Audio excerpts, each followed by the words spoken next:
سجى في سارة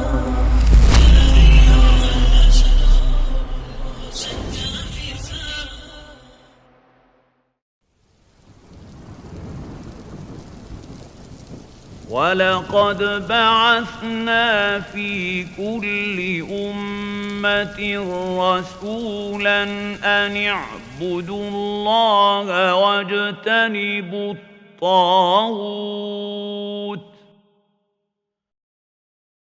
الحمد لله نحمده ونستعينه ونستغفره ونعوذ بالله من شرور أنفسنا وصلى الله وسلم على نبينا محمد وعلى آله وصحبه أجمعين أما بعد গত পর্বে আমরা আলোচনা করেছিলাম ১ শিরক সম্পর্কে ভীতি, ২ লা ইলাহা ইল্লাল্লাহর প্রতি সাক্ষ্যদানের আহ্বান, ৩ তাওহীদ এবং লা ইলাহা ইল্লাল্লাহর সাক্ষ্যবাণীর ব্যাখ্যা।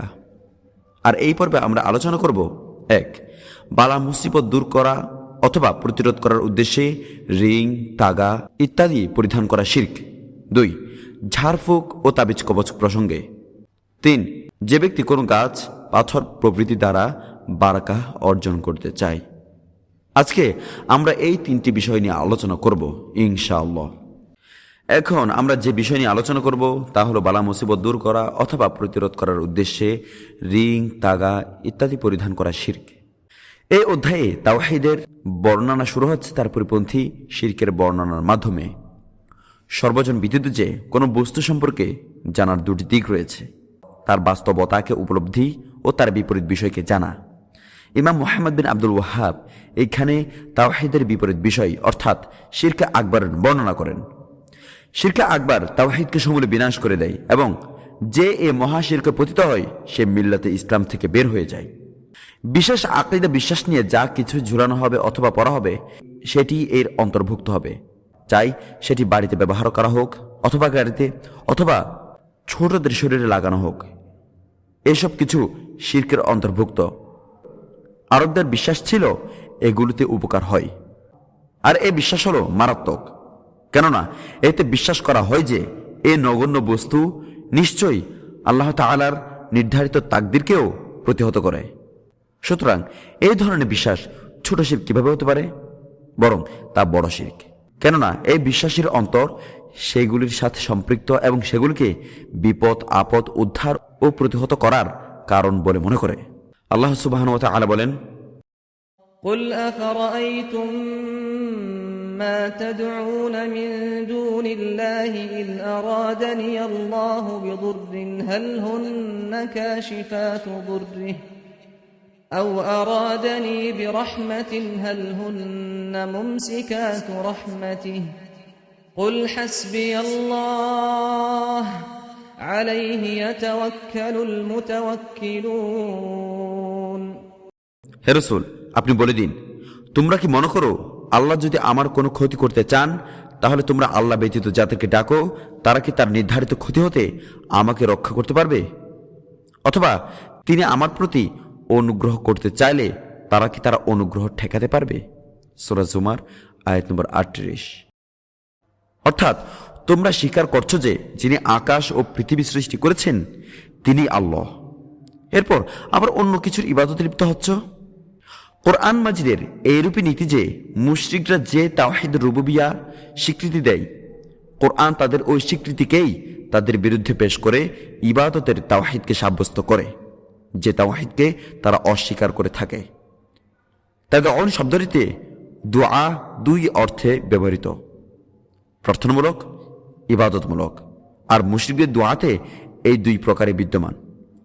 আল্লাহ ব্যতীত যাকেই ডাকা হয় তারা বিভিন্ন ধরনের, তাদের মধ্যে কেউ নবী, রসুল ও সৎলোকদেরকে আহ্বান করে, কেউ বা আল্লাহর ফেরেশতাকে, আবার কেউ তারকা মণ্ডলের দিকে ধাবিত হয়, কেউ বা গাছ বা পাথরের প্রতি এবং অন্যরা মূর্তির প্রতি ধাবিত হয়।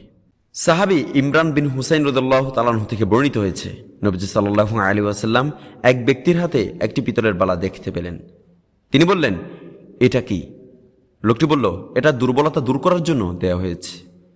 তিনি বললেন, এটা খুলে ফেলো, কারণ এটা তোমার দুর্বলতাকে শুধুই বৃদ্ধি করবে, আর এটা তোমার সাথে থাকা অবস্থায় যদি তোমার মৃত্যু হয় তবে তুমি কখনোই সফলকাম হতে পারবে না। এখানে তোমার অসুস্থতা আরো বৃদ্ধি করবে, অর্থাৎ যদি তোমার বিশ্বাস অনুযায়ী তার কোনো প্রভাব থাকে তবে তা শুধু তোমার শরীরেই ক্ষতি সাধন করবে না, বরং তার সাথে অন্তর আত্মারও ক্ষতি সাধন করবে, যার ফলে তোমার অন্তর ও আত্মা দুর্বল হয়ে পড়বে। এই হলো প্রত্যেক মুশরিকের অবস্থা, যে না বুঝার কারণে ছোট ক্ষতি থেকে বড় ক্ষতিতে নিমজ্জিত হয়ে থাকে, যদিও তার নির্বুদ্ধিতার কারণে তা উপকারী জ্ঞান করে থাকে। নবীজি সাল্লাল্লাহু আলাইহি ওয়াসাল্লামের বাণী হচ্ছে, যদি তোমার এই অবস্থায় মৃত্যু হয় তবে কোনো ক্রমে মুক্তি পরিত্রাণ পাবে না। যে পরিত্রাণকে অস্বীকার করা হয়েছে তা দুই প্রকারের হতে পারে। এক, পূর্ণ পরিত্রাণ, আর তা হচ্ছে জান্নাতে প্রবেশ এবং জাহান্নামের আগুন থেকে মুক্তি। আর এই পরিত্রাণ থেকে বঞ্চিত হচ্ছে যারা মহাশিরক করবে, অর্থাৎ এই ক্ষেত্রে এই বিশ্বাস করবে যে পিতলের বালা সুতা যা ঝুলানো হয় তা নিজে নিজেই উপকার সাধন করতে পারে। দুই, আংশিক পরিত্রাণ, যখন মানুষ ছোট শিরকে লিপ্ত হয়, অর্থাৎ ওই বস্তুকে মুক্তির কারণ গ্রহণ করা আল্লাহ যা কারণ সাব্যস্ত করেননি, এই জন্যে তা ছোট শিরকের অন্তর্ভুক্ত। উকবা বিন আমির রাদিয়াল্লাহু তাআলা আনহু থেকে একটি মারফু হাদিসে বর্ণিত, রাসূলুল্লাহ সাল্লাল্লাহু আলাইহি ওয়াসাল্লাম তাবিজ ঝুলানো সম্পর্কে বর্ণনা করেছেন। যে ব্যক্তি তাবিজ ঝুলাই অথবা পরিধান করে, আল্লাহ যেন তার আশা পূরণ না করেন। যে ব্যক্তি কড়ি, শঙ্খ বা শামুক ঝুলায়, তাকে যেন আল্লাহ রক্ষা না করেন। মুসনাদ আহমদ 4th খণ্ড। চোখ লাগা অথবা ক্ষতি, হিংসা প্রবৃত্তি থেকে বাঁচার জন্য যা কিছু বুকে ঝুলানো হয় তাই তামিমা বা তাবিজ। তামিমা তাবিজ এর নামকরণ। এজন্য তামিমা বলা হয় যে এর দ্বারা বিশ্বাস করা হয় যে তা কৃতকার্য পূর্ণ করবে। সুতরাং নবী সাল্লাল্লাহু আলাইহি ওয়াসাল্লামও বদদুআ করেন যেন তার দ্বারা কিছু পূর্ণ না হয়। বদদুআ শব্দের অর্থ হচ্ছে এক প্রকারের ঝিনুক, যা লোকেরা বুকে অথবা হাতে ঝুলায় অনিষ্টতা থেকে বাঁচার জন্য। এমন কর্মকারীদের জন্য রাসূলুল্লাহ সাল্লাল্লাহু আলাইহি ওয়াসাল্লাম বদদুআ করেন যেন আল্লাহ এমন ব্যক্তিকে আরাম, শান্তি ও স্থিরতায় থাকতে না দেন, কেননা সে আল্লাহর সাথে শরীক করেছে। অপর একটি বর্ণনা রয়েছে, মান তাআল্লাকা তামিমাতান ফাকাদ আশরাক, যে ব্যক্তি তাবিজ ঝুলালো সেই শিরক করল। মুসনাদ আহমদ। ইবনে আবি হাতেম হুজাইফা থেকে বর্ণনা করেছেন, জ্বর নিরাময়ের জন্য হাতে সুতা বা তাগা পরিহিত অবস্থায় তিনি একজন লোককে দেখতে পেয়ে তিনি সেই সুতা কেটে ফেললেন এবং কোরআনের এই আয়াতটি তিলাওয়াত করলেন। অধিকাংশ মানুষ আল্লাহর প্রতি বিশ্বাস স্থাপন করা সত্ত্বেও মুশরিক। সূরা ইউসুফ আয়াত নম্বর 106। হাদিসে বর্ণিত মিনাল হুম্মা, অর্থাৎ যে ব্যক্তি জ্বর দূর করার জন্য সুতা ঝুলিয়েছিল অথবা তাপ প্রতিহত করার জন্য, অতঃপর তিনি তা কেটে দেন, তার কেটে দেওয়া প্রমাণ করে যে তা বড় অন্যায়। অতএব তা থেকে বাধা দেওয়া ও কেটে ফেলা জরুরি। এতে প্রমাণিত হয় যে শুধু তাওহীদ রুবুবিয়্যার স্বীকৃতি দিলেই মুক্তি পাওয়া যাবে না, বরং ইবাদত বন্দেগীর ক্ষেত্রেও তাওহীদ প্রতিষ্ঠা করতে হবে। এই আয়াতটি হল মহাশিরকের দলিল। লেখক বলেন, সাহাবী রাদিয়াল্লাহু তাআলা আনহু মহাশিরকের ব্যাপারে অবতীর্ণ আয়াতসমূহের দ্বারা ছোট শিরক উদ্দেশ্য করে থাকেন। এই অধ্যায় থেকে আমরা যে বিষয়গুলো শিখলাম: 1. রিং, সুতা ইত্যাদি রোগ নিরাময়ের উদ্দেশ্যে পরিধান করার ব্যাপারে অধিক কঠোরতা। 2. এক্ষেত্রে অজ্ঞতার অজুহাত গ্রহণযোগ্য নয়। 3. এটি তোমার দুর্বলতা ছাড়া আর কিছুই বৃদ্ধি করবে না। এ কথা দ্বারা এটাই প্রমাণিত হয় যে রোগ নিরাময়ের উদ্দেশ্যে রিং বা সুতা পরিধান করার মধ্যে কোনো কল্যাণ নেই, বরং অকল্যাণ রয়েছে। 4. এ কথা সুস্পষ্ট যে যে ব্যক্তি রোগ নিরাময়ের জন্য কোনো কিছু রিং, সুতা ইত্যাদি শরীরে লটকাবে তার কুফল তার উপরই বর্তাবে। 5. এ কথাও সুস্পষ্ট যে যে ব্যক্তি রোগ নিরাময়ের উদ্দেশ্যে তাবিজ ব্যবহার করল সে মূলত শিরক করল। 6.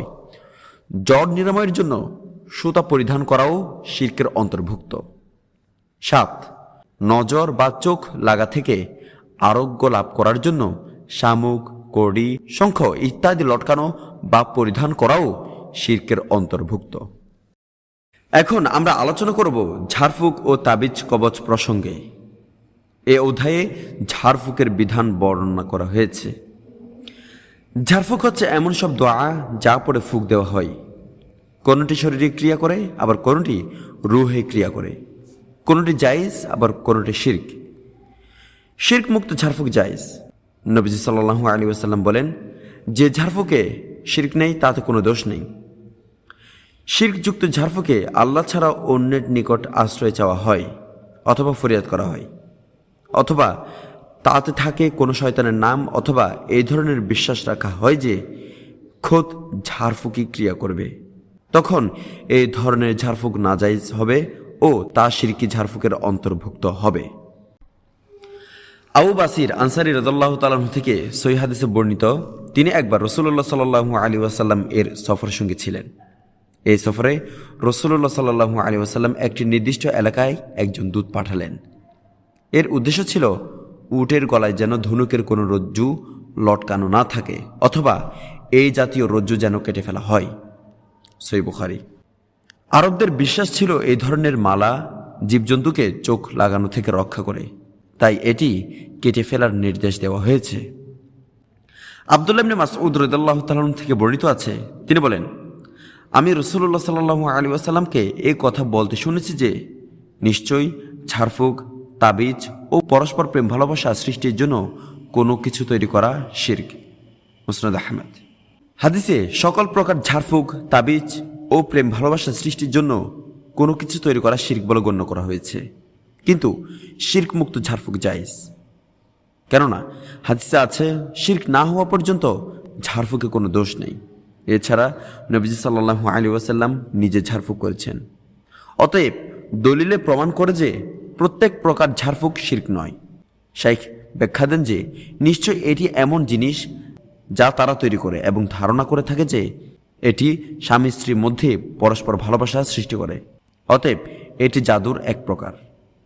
প্রকৃতপক্ষে তা তাবিজ কবচের অন্তর্ভুক্ত, কেননা তা বিশেষ পন্থায় তৈরি করে জাদু করেই তাতে শিরকের মন্ত্র ফুঁক দেয়, যার ফলে তাদের ধারণা স্বামী স্ত্রী পরস্পরকে ভালোবাসতে থাকে। তাই এটি এক ধরনের জাদু, আর জাদু হলো আল্লাহর সাথে শিরক ও কুফরি। আব্দুল্লাহ বিন উকাইম রাদিয়াল্লাহু তাআলা আনহু থেকে মারফু হাদিসে বর্ণিত আছে, যে ব্যক্তি কোনো জিনিস লটকায় সে উক্ত জিনিসের দিকেই সমর্পিত হয়, অর্থাৎ এর কুফল তারই উপর বর্তাবে। সকল প্রকার তাবিজ নিষিদ্ধ। যে ব্যক্তি তাবিজকে হালাল করার জন্য কোনো ফাঁকফুকর খুঁজবে সে অবশ্যই ক্ষতিগ্রস্ত হবে। বান্দা যদি সে অন্তর থেকে সমস্ত কিছুর ভরসাকে বের করে একমাত্র আল্লাহর প্রতি ভরসা করে, তবে তার আনন্দ, মুক্তি ও সফলতা রয়েছে। তামাইম বা তাবিজ হচ্ছে এমন জিনিস যা চোখ লাগা বা দৃষ্টি লাগা থেকে রক্ষা পাওয়ার জন্য সন্তানদের গায়ে ঝোলানো হয়। ঝুলন্ত জিনিসটি যদি কোরআনের অংশ হয়, তাহলে সালাফে সালেহিনের কেউ কেউ এর অনুমতি দিয়েছেন, আবার কেউ কেউ অনুমতি দেননি, বরং এটাকে শরিয়াত কর্তৃক নিষিদ্ধ বিষয় বলে গণ্য করতেন। ইবনে মাসউদ রাদিয়াল্লাহু তাআলা আনহু এ অভিমতের পক্ষে রয়েছেন। দলিল দ্বারা প্রমাণ রয়েছে যে সকল প্রকার তাবিজই নিষিদ্ধ, তবে যে ব্যক্তি কোরআনের কোনো অংশ ঝুলালো সে শিরকে লিপ্ত নয়, কেননা সেগুলো আল্লাহরই গুণের সিফাতের অংশ, অর্থাৎ আল্লাহর কালাম ঝুলিয়েছে। সুতরাং সে তার অনিষ্ট প্রতিরোধের জন্য কোনো মাখলুককে আল্লাহর সাথে শরিক করেনি। যেসব ঝাড়ফুঁক শিরকমুক্ত তার দলিলের মাধ্যমে খাস করা হয়েছে। তাই রাসূলুল্লাহ সাল্লাল্লাহু আলাইহি ওয়াসাল্লাম চোখে দৃষ্টি লাগা এবং সাপ বিচ্ছুর বিষের ব্যাপারে ঝাড়ফুঁকের অনুমতি দিয়েছেন। তাওয়াল্লাহ এমন জিনিস যা কবিরাজদের বানানো। তারা দাবি করে যে এই জিনিস দ্বারা স্ত্রীর অন্তরে স্বামীর ভালোবাসা এবং স্বামীর অন্তরে স্ত্রীর ভালোবাসার উদ্রেক হয়। সাহাবী রুয়াইফি রাদিয়াল্লাহু তাআলা আনহু থেকে ইমাম আহমদ বর্ণনা করেন, রাসূলুল্লাহ সাল্লাল্লাহু আলাইহি ওয়াসাল্লাম আমাকে উদ্দেশ্য করে বললেন, হে রুয়াইফি, তোমার হায়াত সম্ভবত দীর্ঘ হবে। তুমি লোকজনকে জানিয়ে দিও, যে ব্যক্তি দাড়িতে গিরা দিবে, অথবা গলায় তাবিজ কবচ ঝুলাবে, অথবা পশুর মল কিংবা হাড় দ্বারা ইস্তিনজা করবে, মুহাম্মদ সাল্লাল্লাহু আলাইহি ওয়াসাল্লাম তার জিনমাতারি থেকে সম্পূর্ণ মুক্ত। মুসনাদ আহমদ, সুনানে ইবনে মাজাহ। নিছক মালা ব্যবহার নিষিদ্ধ নয়, বরং যে মালা অনিষ্টতা দূর করতে পারে বলে বিশ্বাস করা হয় সেটি শিরক বিধায় নিষিদ্ধ। মুহাম্মদ সাল্লাল্লাহু আলাইহি ওয়াসাল্লাম তার থেকে মুক্ত বাক্যটি প্রমাণ করছে যে উক্ত কাজটি কবিরা গুনাহের অন্তর্ভুক্ত। সাঈদ বিন জুবাইর রাদিয়াল্লাহু তাআলা থেকে বর্ণিত, তিনি বলেন, যে ব্যক্তি কোনো মানুষের তাবিজ কবজ ছিঁড়ে ফেলবে বা কেটে ফেলবে, সে ব্যক্তি একটি গোলাম আজাদ করার মতো কাজ করল। এতে তাবিজ কেটে ফেলার ফজিলত বর্ণনা করা হয়েছে, কেননা তাবিজ ঝোলানো বা বাধা আল্লাহর সাথে ছোট শিরকের অন্তর্ভুক্ত। আর ছোট শিরকের ব্যাপারে হুঁশিয়ারি এসেছে যে সে জাহান্নামে যাবে। সুতরাং যে ব্যক্তি অন্যের গলা থেকে তাবিজ কাটল, সে যেন তার গলাকে জাহান্নামের আগুন থেকে মুক্ত করল, কেননা এই জঘন্য কাজের জন্য সে জাহান্নামের আগুনের উপযুক্ত হয়ে গিয়েছিল। তাই সে তাবিজ কেটে তার গলাকে জাহান্নাম থেকে মুক্ত করে দিল। অতএব তাকেও অনুরূপ প্রতিদান দিবে, তার গলাকেও জাহান্নামের আগুন থেকে মুক্ত করা হবে। আমল যে ধরনের, সওয়াবও সে ধরনের। অর্থাৎ যে ব্যক্তি মুসলমানের গলাকে জাহান্নামের আগুন থেকে মুক্ত করবে, সে একটি গোলাম আজাদের সওয়াব পাবে। ইব্রাহিম ওয়াকি বর্ণিত হাদিসে তিনি বলেন, সাহাবায়ে কিরাম সব ধরনের তাবিজ অপছন্দ করতেন, চাই তার উৎস কোরআন হোক বা অন্য কিছু হোক। অর্থাৎ ইবনে মাসউদ রাদিয়াল্লাহু তাআলা আনহু এর সঙ্গীগণ সকল প্রকার তাবিজকে অপছন্দ করতেন। এই অধ্যায় থেকে আমরা যে বিষয়গুলো শিখলাম: 1. ঝাড়ফুঁক ও তাবিজ কবচের ব্যাখ্যা। 2. কোনো পার্থক্য ছাড়াই শরীয়তসম্মত নয় এমন ঝাড়ফুঁক, তাবিজ ও তাগা উপরোক্ত 3টি শিরকের অন্তর্ভুক্ত। 3. সত্যবাণী বা কোরআনের সাহায্যে দৃষ্টি লাগা বা সাপ বিচ্ছুর বিষ নিরাময়ের জন্য ঝাড়ফুঁক করা শিরকের অন্তর্ভুক্ত নয়, বরং তা সুন্নাহ। 4. তাবিজ কবচ কোরআন থেকে হলে তা শিরক হওয়া বা না হওয়ার ব্যাপারে আলিমদের মতভেদ রয়েছে। 5. চোখ লাগা থেকে জীবজন্তুকে রক্ষা করার জন্য রশি বা অন্য কিছু ঝুলানো শিরকের অন্তর্ভুক্ত। 6. যে ব্যক্তি ধনুকের রজ্জু গলায় ঝুলায় তার উপর কঠিন অভিসম্পাত। 7. কোনো মানুষের তাবিজ কবচ ছিঁড়ে ফেলা কিংবা কেটে ফেলার ফজিলত। এখন আমরা আলোচনা করব অধ্যায় 8 নিয়ে। যে ব্যক্তি কোনো গাছ, পাথর প্রভৃতির দ্বারা বারাকা অর্জন করতে চায় এমন ধরনের কাজের বিধান কি?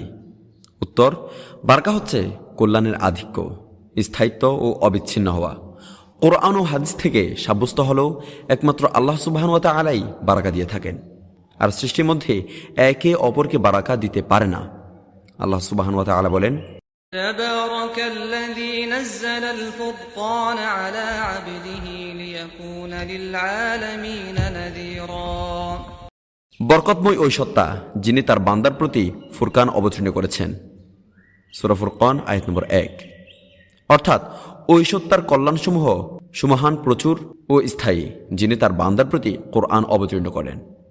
তিনি আর বলেন, وباركنا عليه وعلى إسحاق ومن আমি ইব্রাহিম ও ইসহাকের প্রতি বারাকা অবতীর্ণ করেছি। সুতরাং বারাকা দানকারী একমাত্র আল্লাহ সুবহানাহু ওয়া তাআলাই।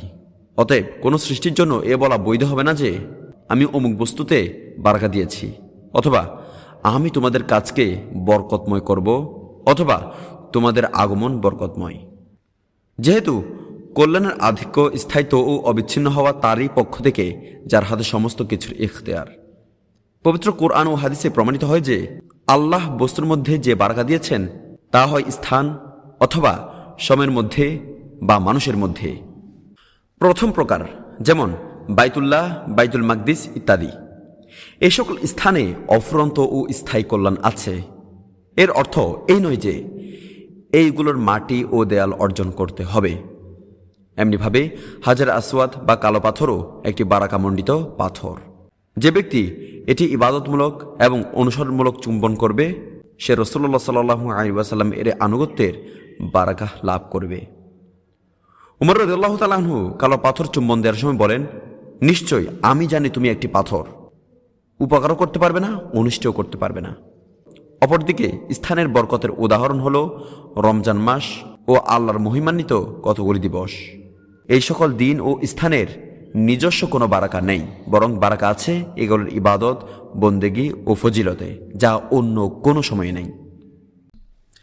দ্বিতীয় প্রকার, মানুষের মধ্যে বারাকা। আল্লাহ তাআলা নবী ও রসুলগণের ব্যক্তিসত্তায় বারাকা নিহিত করেছেন, অর্থাৎ তাদের দেহ বারাকামণ্ডিত। হাদিসে রয়েছে, সাহাবায়ে কেরাম নবীজি সাল্লাল্লাহু আলাইহি ওয়াসাল্লামের থুতু ও চুল থেকে বারাকা নিতেন। এটি শুধু নবীদের জন্য খাস। সাহাবীদের ক্ষেত্রে এমন কোনো দলিল পাওয়া যায়নি যে তাদের থেকে মুসলমানরা বারাকা নিতেন।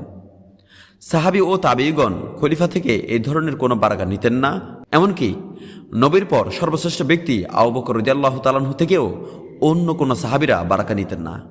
অতএব তাদের থেকে বারাকা নেওয়ার ধরন হলো আমলের বারাকা, সত্তার বারাকা নয়, যে বারাকা নবীজি সাল্লাল্লাহু আলাইহি ওয়াসাল্লাম থেকে নেওয়া হতো।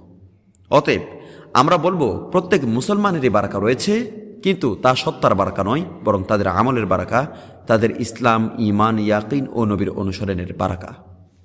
তবে তাদের স্পর্শ করে, তাদের উচ্ছিষ্ট গ্রহণ করে বারাকা গ্রহণ করা নাজাইজ। মুশরিকদের রয়েছে বারাকা গ্রহণের বহুমুখী পন্থা, যা সবগুলি শিরকি পন্থা। গাছপালা, পাথর, কবর অথবা বিভিন্ন স্থান থেকে বারাকা গ্রহণ মহাশিরকের অন্তর্ভুক্ত। তাদের বিশ্বাস, যদি স্পর্শ বা সেখানে গড়াগড়ি দেওয়া বা সেগুলোর সাথে জড়াজড়ি করা হয়, তবে তা আল্লাহর নিকট তার জন্য মধ্যস্থতা করবে।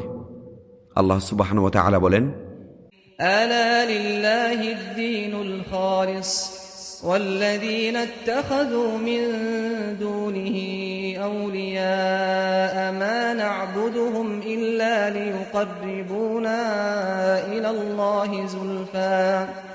যারা আল্লাহ ব্যতীত অন্যকে বন্ধুরূপে গ্রহণ করেছে, তারা বলে, আমরা তাদের ইবাদত শুধু এই জন্যই করি যে তারা আমাদেরকে আল্লাহর নিকট পৌঁছে দিবে। আর এই উক্ত বারাকা গ্রহণ ছোট শিরকের অন্তর্ভুক্ত। মনে করুন, যদি কেউ কবরের মাটি এই উদ্দেশ্য গ্রহণ করে বা ছিটায়, যে নিশ্চয়ই তা বারাকাময়। অতএব যদি তার শরীরে মাখে, তবে তার শরীরও নিশ্চয় তার কারণে বারাকাময় হবে, তবে তা ছোট শিরক হবে। কেননা শরিয়ত যাকে বারাকার কারণ সাব্যস্ত করেনি, সে তা কারণ হিসেবে গ্রহণ করেছে। গাছ, পাথর, কবর অথবা কোনো স্থানের মাধ্যমে বারাকা অর্জন করা বড় শিরক। আল্লাহ সুবহানাহু ওয়া তাআলা বলেন, أفرأيتم اللات والعزى। তোমরা কি লাত ও উজ্জা সম্পর্কে ভেবে দেখেছ? আর তৃতীয় আরেকটি মানাত সম্পর্কে? সূরা নাজম আয়াত নম্বর 19-20। লাত হচ্ছে একটি সাদা পাথর, যা তায়েফবাসীর নিকট ছিল। নবী সাল্লাল্লাহু আলাইহি ওয়াসাল্লামের নির্দেশে ওটি ধ্বংস করে দেওয়া হয়। উজ্জা হল মক্কা ও তায়েফের মধ্যবর্তী স্থানের একটি গাছ, যেখানে সৌধ নির্মাণ করা হয়। মক্কা বিজয়ের পর এটি কেটে ফেলা হয়। এখানে ছিল একজন মহিলা জ্যোতিষী, যে মানুষকে বিভ্রান্ত করার জন্য জিন হাজির করত। তাকেও হত্যা করা হয়। মানাত, এটিও মুশরিকদের একটি দেবী। তাকে মানাত নামে অভিহিত করার কারণ হল তার সম্মানে সেখানে বেশি বেশি পশু জবাই করে রক্ত প্রবাহিত করা হতো, যার জন্য মানাত বলা হয়। আলোচ্য অধ্যায়ের সাথে উক্ত আয়াতের সামঞ্জস্য, লাত ও মানাত হল দুটি পাথর ও উজ্জা হল একটি বৃক্ষ। মুশরিকগণ এই তিনটির নিকট যা কিছু করত, ঠিক ওই ধরনের কর্মকাণ্ড তার পরবর্তী যুগের মুশরিকরাও করত। আর এর মধ্যে আরও মারাত্মক হল কবরকে মাবুদ বানিয়ে সেখানে ইবাদত ও তার অভিমুখী হওয়া। আবু ওয়াকিদ আল-লাইসি রাদিয়াল্লাহু তাআলা থেকে বর্ণিত আছে, তিনি বলেছেন, আমরা রাসূলুল্লাহ সাল্লাল্লাহু আলাইহি ওয়াসাল্লামের সাথে হুনাইনের যুদ্ধের উদ্দেশ্যে রওনা হলাম। আমরা তখন সবেমাত্র ইসলাম গ্রহণ করেছি। এক স্থানে পত্তলিকদের একটি কুলগাছ ছিল, যার চারপাশে তারা বসত এবং তাদের সমরাস্ত্র ঝুলিয়ে রাখত। গাছটিকে তারা যাত আন-নাওয়াত বলত। আমরা একদিন একটি কুলগাছের পার্শ্ব দিয়ে যাচ্ছিলাম। তখন আমরা রাসূলুল্লাহ সাল্লাল্লাহু আলাইহি ওয়াসাল্লামকে বললাম, ইয়া রাসূলুল্লাহ, মুশরিকদের যেমন জাত আন-নাওয়াত আছে, আমাদের জন্য অনুরূপ একটি গাছ নির্ধারণ করে দিন। তখন আল্লাহ রসুল বললেন, আল্লাহু আকবার, তোমাদের এই দাবিটি পূর্ববর্তী লোকদের রীতিনীতি ছাড়া আর কিছুই নয়। সেই সত্তার শপথ করে বলছি, যার হাতে আমার জীবন, তোমরা এমন কথাই বলছো যা বনী ইসরাইল মূসা আলাইহিস সালামকে বলেছিল। তারা বলেছিল, হে মূসা, মুশরিকদের যেমন মাবুদ আছে, আমাদের জন্য তেমন মাবুদ বানিয়ে দাও। মূসা আলাইহিস সালাম বললেন, তোমরা মূর্খের মতো কথাবার্তা বলছো। সূরা আল-আরাফ আয়াত নম্বর 138। সাহাবায়ে কেরাম ধারণা করেছিল যে নিশ্চয় এটি শিরকের অন্তর্ভুক্ত হবে না এবং কালিমায়ে তাওহীদের দ্বারা ওই কর্মের নাকচ হয় না। এজন্য উলামায়ে কেরাম বলেন, কখনো কখনো কতিপয় বিশিষ্ট ব্যক্তিদের নিকটও কিছু কিছু শিরকের বিষয় গোপন থেকে যায়। যেমন সাহাবায়ে কেরামের মধ্যে কতিপয় আরবি ভাষায় পণ্ডিত ছিলেন, যারা মক্কা বিজয়ের পর ইসলামে দীক্ষিত হন তাদের নিকটও ইবাদতে তাওহীদের এইসব প্রকার অস্পষ্ট ছিল। তারা যেহেতু শুধু মৌখিকভাবে চেয়েছিলেন, কার্য বাস্তবায়ন করেননি, তাই তাদের এ কথা ছোট শিরকের অন্তর্ভুক্ত ছিল। কেননা তাদের এ চাওয়াতে গায়রুল্লাহর সাথে সম্পর্কের বহিঃপ্রকাশ ঘটে। এই কারণেই নবীজি সাল্লাল্লাহু আলাইহি ওয়াসাল্লাম তাদেরকে নতুন করে ইসলাম গ্রহণ করতে বলেননি। এর মাধ্যম ও কথা স্পষ্ট হয়ে যায় যে মহাশিরকে মুশরিকগণ নিমজ্জিত ছিল তা শুধু যাতে আন্নাওয়াত থেকে বারকা নেওয়া পর্যন্ত সীমাবদ্ধ ছিল না, বরং সেখানে সম্মান প্রদর্শন, সেখানে অবস্থান ও ইতিকাফ এবং অস্ত্র ঝুলিয়ে বারাকা গ্রহণও অন্তর্ভুক্ত ছিল। বর্তমান যুগের কবর মাজার পূজারী ও নানা কুসংস্কারবাদীদের কৃতকর্ম লক্ষ্য করলে দেখা যাবে যে পূর্বের যুগের কাফির ও মুশরিকগণ লাত, উজ্জা ও জাতে আন্নাওয়াতে যা যা করত এবং তাদের ক্ষেত্রে যে বিশ্বাস রাখত, বর্তমানের এরা কবর মাজারেও ঠিক ওই ধরনের কর্ম আঞ্জাম দিয়ে থাকে। বরং কবর মাজারের লোহার গ্রিলগুলোর প্রতিও অনুরূপ বিশ্বাস রাখে। যেসব দেশে শিরক ছড়িয়ে রয়েছে সেখানের বিভিন্ন আস্থানে দেখা যায় যে লোকেরা মাজারের দেয়াল বা লোহার জানালাগুলোকে যখন স্পর্শ করে তখন তারা মনে করে যে তারা যেন দাফনকৃত ব্যক্তিকেই স্পর্শ করছে। এর একটাই উদ্দেশ্য হলো সে তাদের জন্য মধ্যস্থতা করবে। আর এই ধরনের বিশ্বাস হলো আল্লাহর সাথে মহাশিরক। কেননা সে উপকার গ্রহণ ও অনিষ্ট প্রতিরোধের জন্য আল্লাহকে বাদ দিয়ে অন্যের সাথে আত্মিক সম্পর্ক গড়েছে। যেমন পূর্বের লোকেরা বলেছিল, আমরা তো তাদের ইবাদত শুধু এই জন্যই করি যে তারা আমাদেরকে আল্লাহর নিকট করে দিবে। সূরা জুমার আয়াত নম্বর 3। এই অধ্যায় থেকে আমরা যে বিষয়গুলো শিখলাম: 1. সাহাবীদের কাঙ্ক্ষিত বিষয়টির পরিচয়। 2. প্রকৃত প্রস্তাবে সাহাবীগণ শিরক করেননি। 3. সাহাবীদের জন্য যে পরিমাণ সওয়াব দান ও গুনাহ মাফের ওয়াদা রয়েছে অন্যদের ব্যাপারে তা নেই। 4. সবচেয়ে গুরুত্বপূর্ণ বিষয় হচ্ছে উদ্দেশ্য। এখানে এ কথাও জানিয়ে দেওয়া হয়েছে যে সাহাবীদের দাবি মূলত বনি ইসরায়েলের মাবুদ বানিয়ে দেওয়ার দাবিরই অনুরূপ ছিল। 5. রাসূলুল্লাহ সাল্লাল্লাহু আলাইহি ওয়াসাল্লাম কর্তৃক না সূচক জবাবের মধ্যেই তাদের জন্য লা ইলাহা ইল্লাল্লাহর মর্মার্থ অত্যন্ত সূক্ষ্মভাবে নিহিত আছে। রাসূলুল্লাহ সাল্লাল্লাহু আলাইহি ওয়াসাল্লাম বিষয়টির উপর কসম করে এটার অধিক গুরুত্ব প্রকাশ করেছেন, আর তিনি কোনো বিশেষ কল্যাণ ব্যতীত কসম করতেন না। 7. আমরা কুফরি জামানার খুব কাছাকাছি ছিলাম, অর্থাৎ আমরা সবেমাত্র মুসলমান হয়েছি। এ কথার দ্বারা বোঝা যায় যে অন্যান্য সাহাবা ইকরাম এই ব্যাপারে অজ্ঞ ছিলেন না। 8. আশ্চর্যজনক ব্যাপারে যারা আল্লাহু আকবার বলা পছন্দ করে না, এটা তাদের বিরুদ্ধে একটা দলিল। 9. জাহেলি যুগের লোকদের সাথে নিজেদের সামঞ্জস্যশীল করার নিষেধাজ্ঞা। 10. শিক্ষা দেওয়ার সময় প্রয়োজন বোধে রাগান্বিত হওয়া। 11. মুশরিকদের রীতিনীতির মতো আহলে কিতাবের রীতিনীতিও দোষণীয়। ইনশাআল্লাহ পরবর্তী পর্বে আমরা এই 3টি বিষয় নিয়ে বিস্তারিত আলোচনা করব। 1. আল্লাহ ছাড়া অন্যের নামে জবাই করা। 2. যে স্থানে গয়রুল্লাহর উদ্দেশ্যে পশু জবাই করা হয় সেই স্থানে আল্লাহর উদ্দেশ্যে জবাই করা শরীয়তসম্মত নয়। 3. আল্লাহ ব্যতীত অন্য কারোর উদ্দেশ্যে মানত করা শিরক। আল্লাহ সুবহানাহু ওয়া তাআলা আমাদের অন্তরকে হিদায়াতের উপর স্থির রাখুন এবং সত্য গ্রহণ করার শক্তি দান করুন। ওয়া আখিরু দাওয়ানা আলহামদুলিল্লাহি রাব্বিল আলামিন ওয়া সাল্লাল্লাহু আলা নাবিয়িনা মুহাম্মাদিন ওয়া আলা আলিহি ওয়া সাহবিহি আজমাইন।